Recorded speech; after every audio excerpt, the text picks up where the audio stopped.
Naam, karibu sana siku ya leo ambao Mungu ametupa tena tukaweze kujifunza. Asante kutazama Ndoto TV. Mungu wetu akubariki. Kumbuka kusubscribe kwa channel hii na kulike na hata kushare. Leo hii nakufunza unapoota ukifagia kwenye compound. Je, umewahi ota unafagia?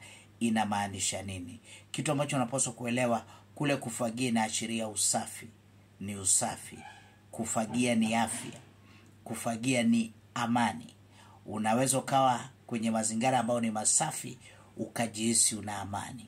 Sasa hiyo inakuonesha unapata amani maishani.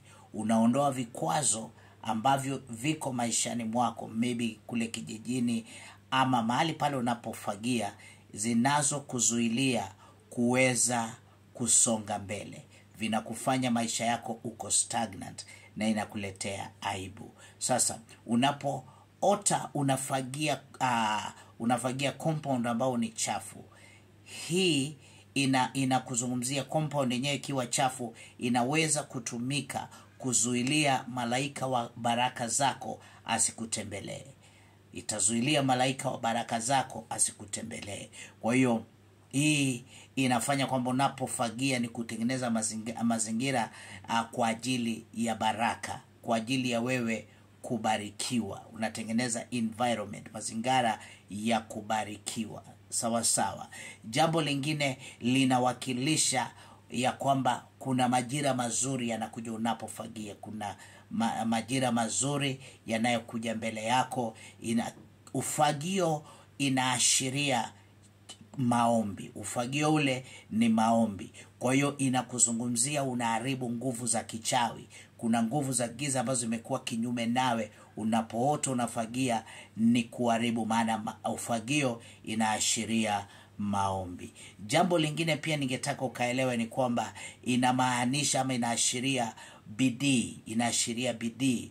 Unaelekea kuleta mabadiliko makubwa kwa maisha yako na kwa familia yako.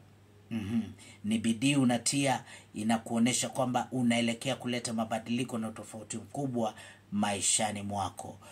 Pia inakuzungumzia unapofagia unahitaji kuweka mambo fulani kwenye mpangilio.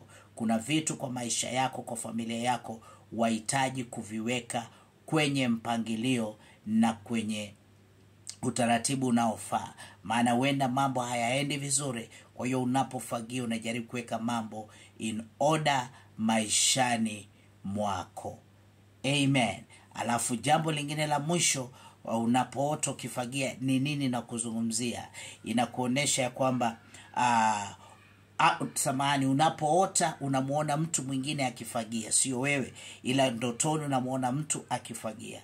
Basi inawezekana unazungumziwa unahitaji kuzingatia usafi.